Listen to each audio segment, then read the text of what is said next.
দেশ হাজারবার সংস্কার করা হলেও কোনো লাভ নেই যদি না মানুষের জঘন্য মন মানসিকতার চেঞ্জ না হয়। দেশের উন্নয়ন অবকাঠামো যেহেতু মানুষকে ঘিরে, তাই মানুষের মানবিকতার উন্নয়ন ঘটানো সবচেয়ে গুরুত্বপূর্ণ বিষয়। ব্যক্তি যখন একজন সঠিক মানুষ হিসেবে পরিপূর্ণ, তখন সে সব সম্পর্ক কিংবা দায়িত্বের দিক থেকেই পারফেক্ট হয়। আমরা সবাই আমাদের দেশকে ভালোবাসি, তা আবারও প্রমাণ করে দিল ছাত্ররা, যাদের উপর কিনা পরিবারের শত অভিযোগ মোবাইল নিয়ে ব্যস্ত থাকায়।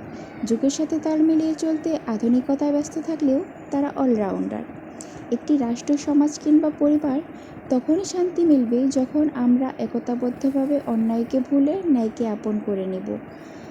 আমরা যদি নিজেরাই নিজেদেরকে সংশোধন করি, তাহলে আমরা অন্যদের সামনে নিজের দেশকে দুর্নীতিমুক্ত দেশ হিসেবে উপস্থাপন করতে পারি। সকল ধর্মের, সকল পেশার মানুষ, সরকার এবং সকল বাহিনীদের কঠোর হওয়ার জোর দাবি জানাচ্ছি। আমরা শুধু একটি স্বাধীন দেশ চাই না, আমরা চাই দুর্নীতিমুক্ত দেশ, যেখানে সকল ধর্মের, সকল বর্ণের, সকল পেশার মানুষ একটু শান্তিতে বসবাস করতে পারবে। দেশের আইন শৃঙ্খলা বাহিনীরা হবে সাধারণ মানুষের আস্থার জায়গা।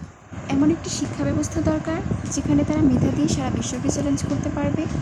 মেধাই হবে মূল হাতিয়ার। সেই সাথে সমস্ত শহীদদের জানাই আন্তরিকভাবে শ্রদ্ধা। মহান আল্লাহ তাদের বেহেশত নসিব করুন। আমিন।